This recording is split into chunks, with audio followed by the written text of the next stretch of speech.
Okay, so dear Dharma practitioners, be comfortable yourself and relax your body. Keep your back straight, neck head straight in one line and your right palm on your left. So gently close your eyes and bring attention to this bell sound. And while you're focusing to the sound, mentally relax your body, relax your mind, and relax your breathing with your thoughts. So do nothing extra. Just follow the sound, please.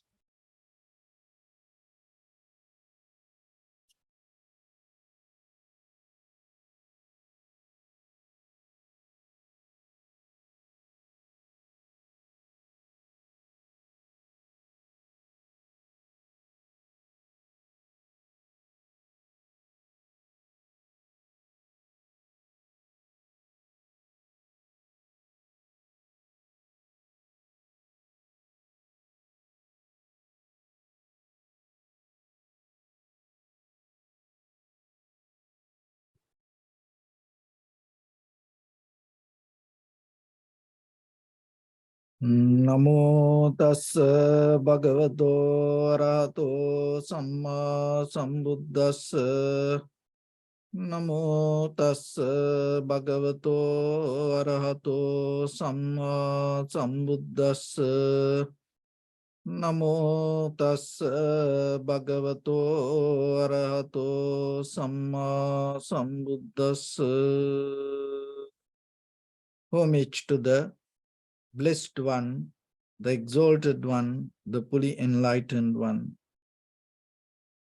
So, dear Dhamma practitioners, before we start our practice session, as usual, we'll take few minutes for ourselves to understand how this meditation can help for us to develop our spiritual path, and at the same time, how you can use this practice to develop your conventional life and gain the success as an ordinary person. So when it comes to this life, the way it happens, and we have to understand basically the very fundamental level of this life. So most of time that we develop our ideas with the self-centered mind. So why it happened like that way? Why we develop that idea? Because we believe there is a self or the soul, and out of that self we do actions, and out of that actions there are reactions come. So there is a kind of like a doer. There is a subject maintain the soul. But when it comes to the self, the very physical level of this self, and there are two ways, physical and mental. So the very physical part, in according to Dharma, names and forms.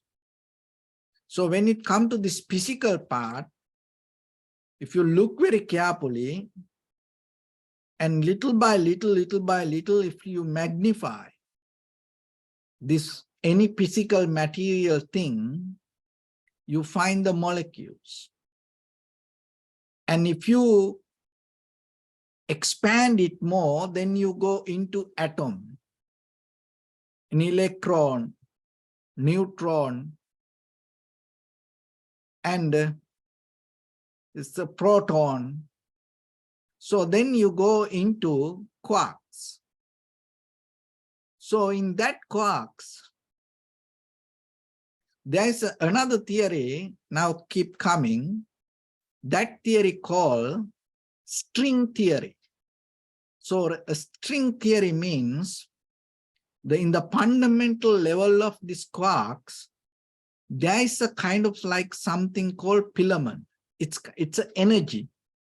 It's kind of like a string. It always vibrate. And then when it comes to any material things, it's kind of like a net. It kind of like bunch of filaments or the strings come together and vibrating. Oh, this is, and it's kind of like something that what you experience on this outside is not what is happening inside.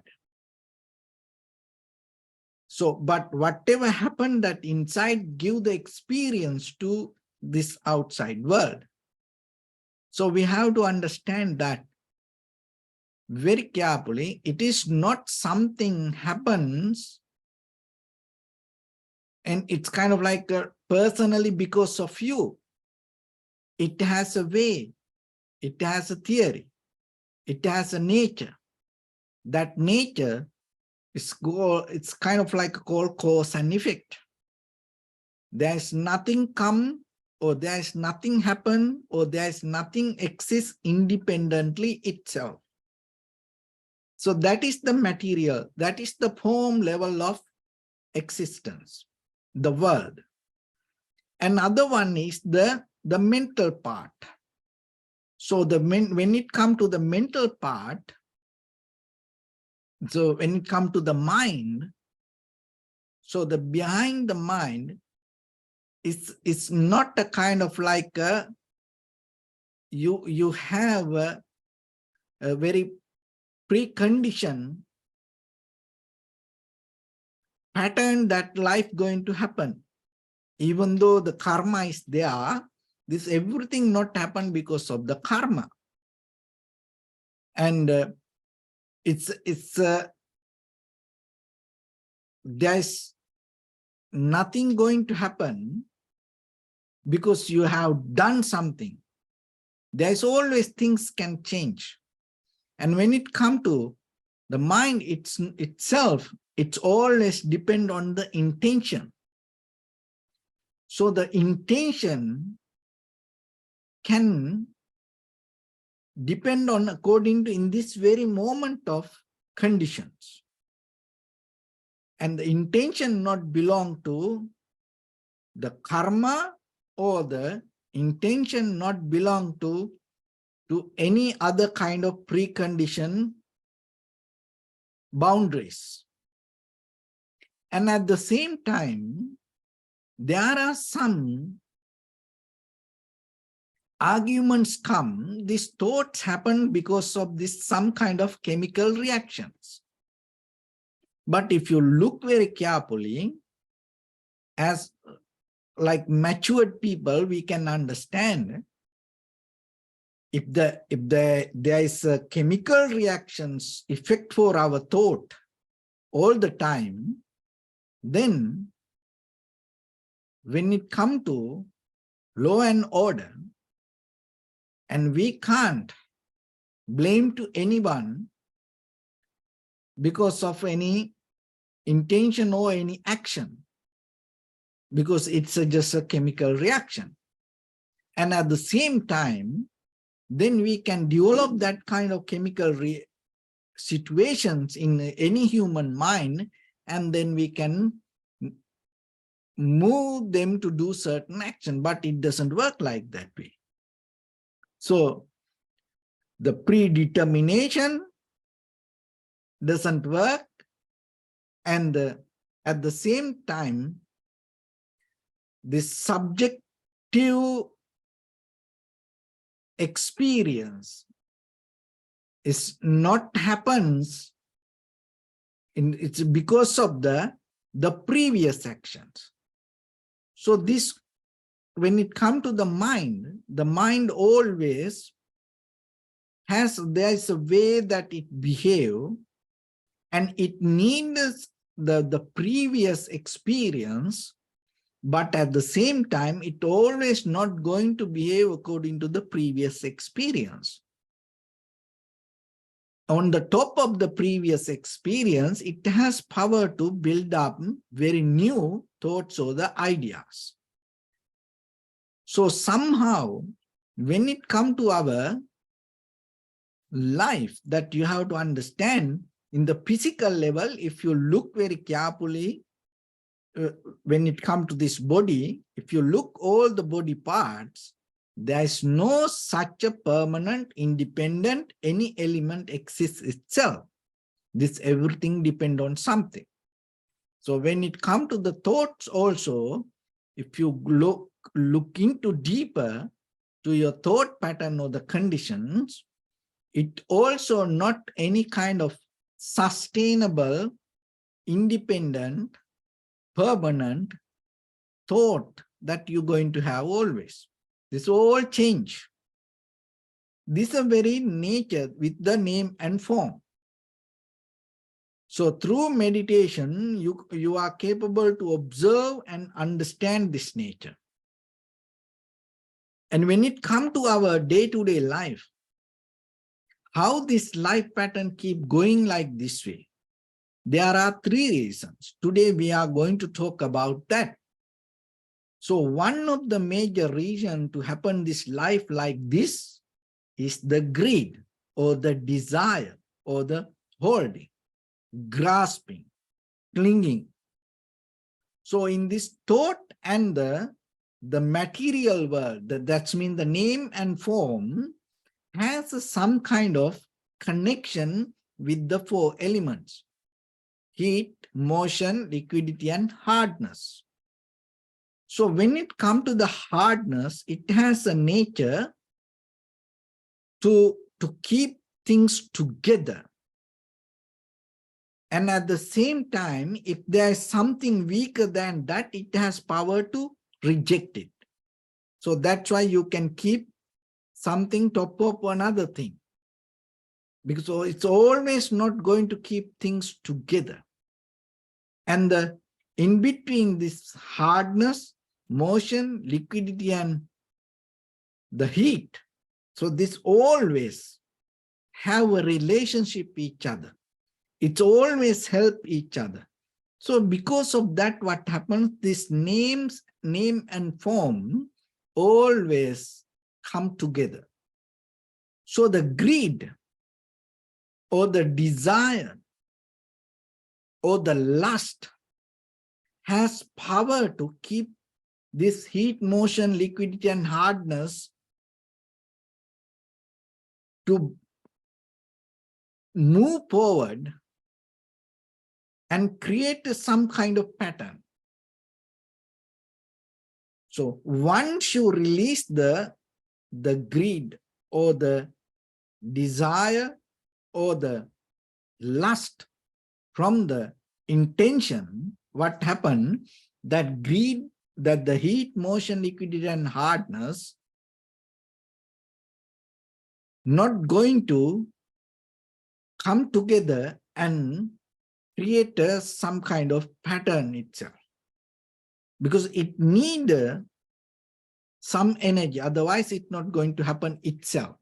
As example, the heat itself doesn't have power to manifest something. So the hardness itself doesn't have power to manifest something. It always needs to be with something. So then when it comes to you, one of the major reasons that you happen like this way, because of you have some kind of intention. You have some kind of desire. So you have some kind of lust that you hold into you with the self-centered idea, me, my, I am, so like that. That is one reason. And another reason is called the view. So always when it comes to our view, can change all the becoming. And if you look very carefully within yourself, that always within yourself, that whatever that happened and while it happened, why you are there, because deeply you have a view regarding you, regarding the world, regarding the death, regarding the birth, regarding the heaven, regarding the hell. So like that, you have a certain kind of view.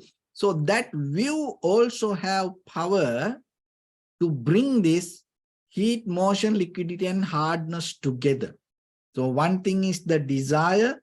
It also have the power to hold the heat, motion, liquidity, and hardness together. Another one is the view. That also have the power to keep the heat, motion, liquidity, and hardness together. So when these two things come together, that means the desire or the lust or the greed and the view. That view with the self-centered idea, these two things manifest another one. That's what called the comparison. So when you have the comparison, so now you have the glue, that's mean the desire, and then you have power to hold it with the view. When you have these two things and your comparison start to manifest all the things around you. So this is a very natural, this is a kind of like a process that keep happening. But remember that each and every, any fundamental qualities doesn't have itself to bring this all together. In itself, the heat itself or the motion itself or the hardness itself doesn't have any power to bring this all together. So our mind bring this all together.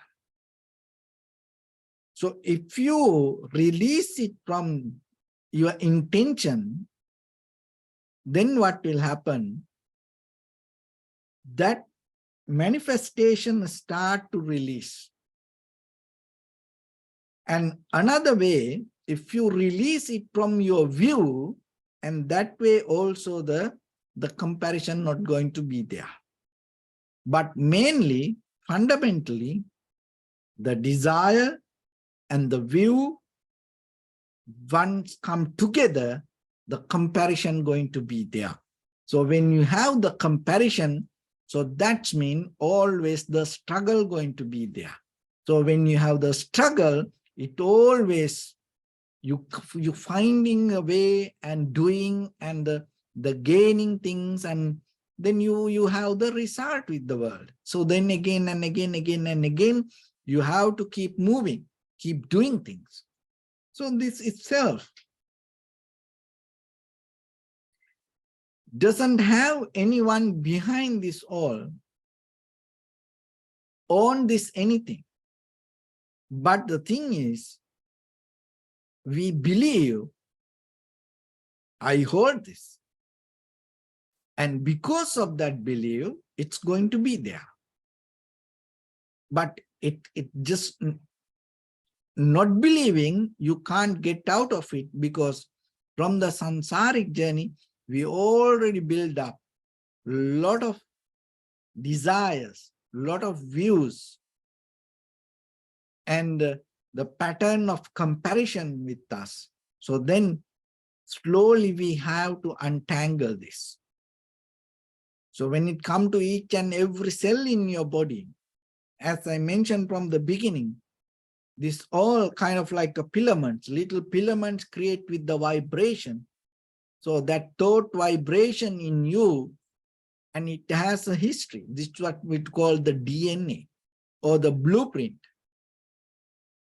So then little by little, when it comes to purify yourself, rather than go with the physically purify one by one, once you go into your mind and focus to your intention, and once you purify it from that point, you are capable to purify this entire system. So when it comes to purification, how you can do that? Just reflecting on your past or reflecting on your future, you can't purify yourself. So that's why to purify yourself, you just go with the present moment. So that is the most powerful tool that you can use to purify yourself. So then when it comes to that purification, having the tranquility state, giving you the security, or giving you the space for yourself to develop wholesome action. That wholesome action means in the very beginning, you have to start with your mind. So once you have the wholesome action with the mind, so one of the best wholesome action that you can have is the tranquility state. Another way we call the undisturbed mind. Because when it comes to that undisturbed mind, it helps you to reduce all the 5 hindrances. So once the thought released from the 5 hindrances, that thought purify. So with that purified mind, when you observe with your eye, ear, nose, tongue, body, mind, this perception, or when you experience that, the perceiver, when you experience this perception, in that very level, it's not going to influence by your greed, hatred, or the delusion. Or another way, it's not going to polluted or override by comparison. So if you can experience anything without comparison or the dualistic mind, and if you are capable to experience things as it is in the very first level, then you create the very clear moment of experience. In that moment of experience, what happens? You release the greed and you release the desire, you release the idea of self or the view. And so then your experience itself become free from your own inner conditions. And that is where you can see how these things come to be as they are. So otherwise, if we always bring our experience and put on the top of this moment of experience, and we understanding not what is happening exactly from the outside, we experience what is we want from our inside. It's a totally different way of experience. So that is what most of time we keep doing. So you living means what it means. You do whatever from that the calling come from inside. So while you're reacting to that again and again and again and again, knowingly or unknowingly, you are keep moving forward, or you are creating something which you can't get out of, which we call the samsaric journey. So then the tranquility state is the moment you come to the point and you completely settle down and you start to observe and recognize. Otherwise, most of time what we do, doing and thinking and understanding. But now we come to a point to observe and recognize. So in that very level, you are capable to go into a little bit more deeper and understand. If you are not interfering to the moment with the intention, you're going to be free from the moment of becoming. If you are not interfering with the intention to the moment of experience, you are free from becoming. So with that, we are going to observe our inhalation, exhalation. So when it going to that, I want to mention another thing. This human nature, this human behavior, this human mind has a very kind of like a very tricky behavior.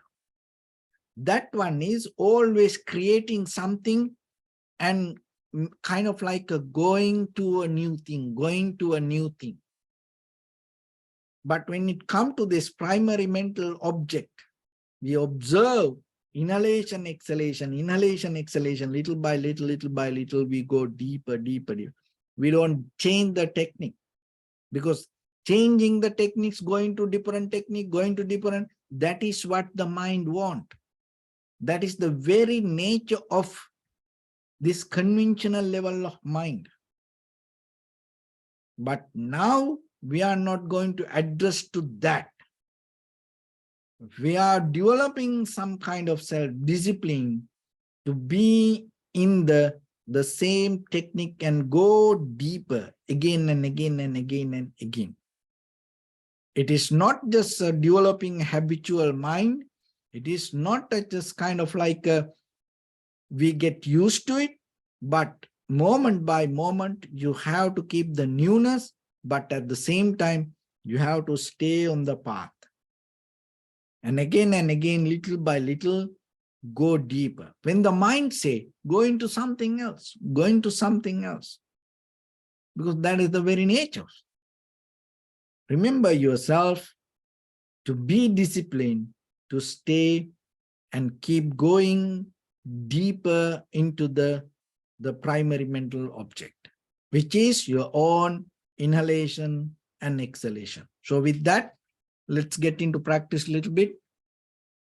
So your right palm on your left and neck, head straight in one line, and be comfortable with your posture. So bring attention to your body and scan head to toes yourself and say Sopatveva, or may I be well and happy, 3 times.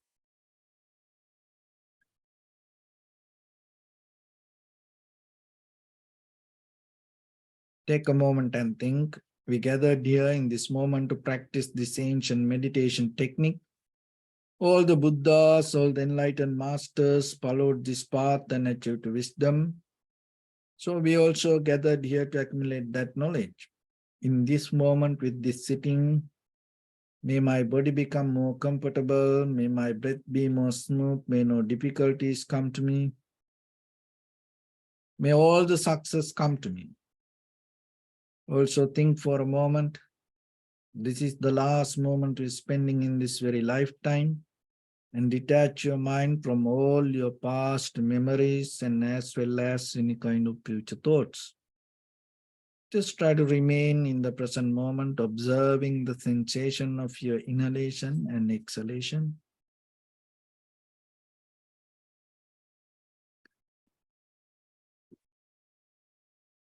So in the beginning, deeply and gently, breathe out 3 times and find the sensation, please.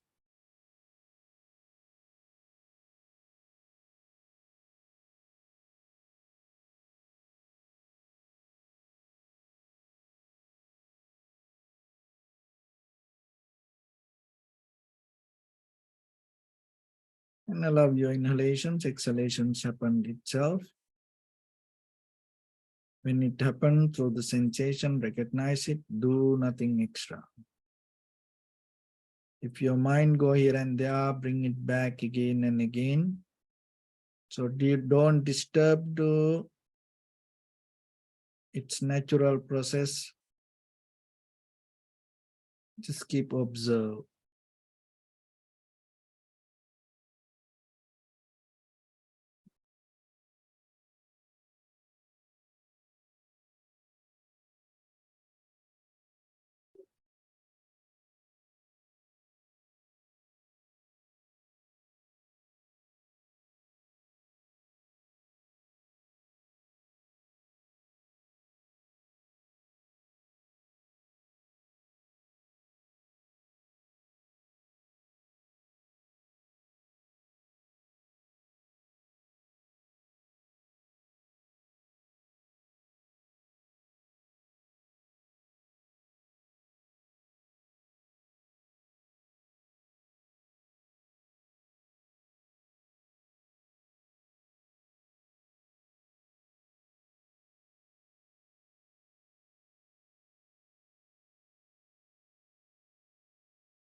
Bring attention to your body, please. Observe your posture.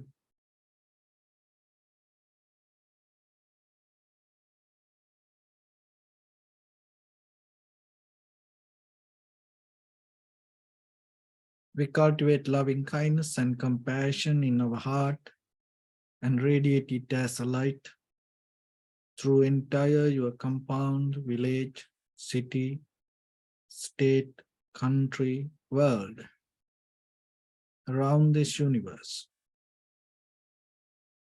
Also as far as you can through galaxies, other planets, stars. Reminding yourself like this. With clear intention, mentally repeat after me.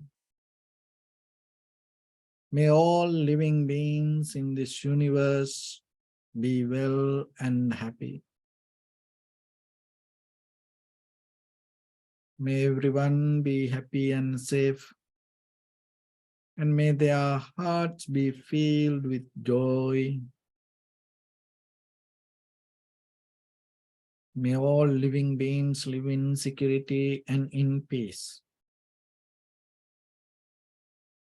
Beings who are frail or strong, tall or short, big or small, visible or not visible, near or far away,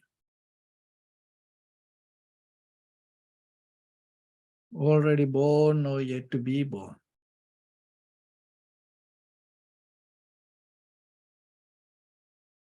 May all of them dwell in perfect tranquility.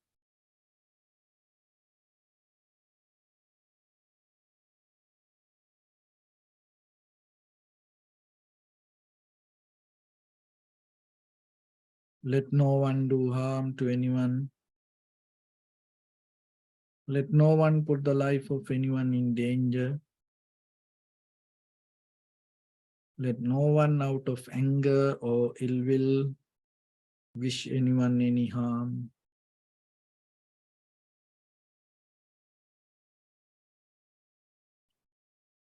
Expand the loving kindness and compassion beginning from your heart.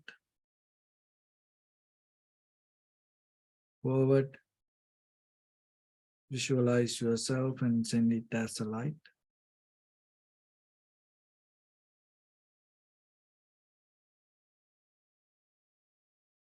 To your backside.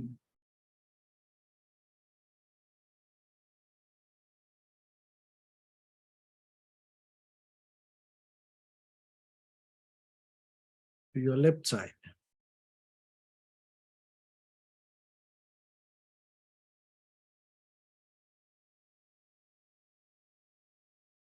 And to your right side.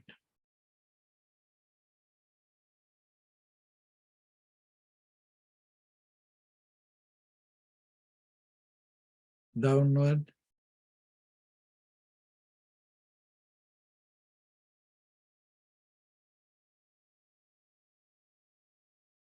And upward.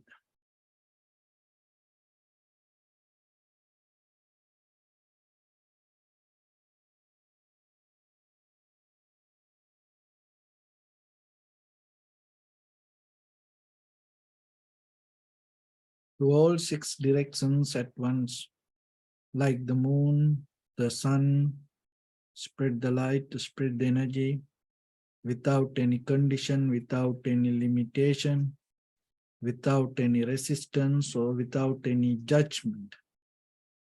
Let your heart to shine with the loving kindness and compassion from the bottom of it, with the maximum effort to the highest, wishing yourself, may all living beings in this universe be well and happy.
Say sadhu, sadhu, sadhu. So first of all, we offer this practice to the great qualities of the Buddha, Dhamma, and the Sangha. And also by the power of this meritorious deed, may all of us attain to the supreme bliss of Nibbana. May all your guardian angels and deities will receive these merits and increase their longevity and protect all of you from any kind of planetary influences or any ill effects. Ettavata cha ammehi sampadam punya sampadam sabbe deva anumodantu sabba sampatti siddhya sabbe bhuta anumodantu sabba sampatti siddhya sabbe satta anumodantu sabba sampatti siddhya Maya Dhammanudhamma Patipattiya Buddham Pujemi Dhammam Pujemi Sangham Pujemi Attaya Imaya Patipattiya Jati Jara Vyadi Maranam Ha Paribunjisami Idamme Punya Kammang Asavakkaya Vahang Hotu Sabba Dukkha Pamunchatu. Bless you.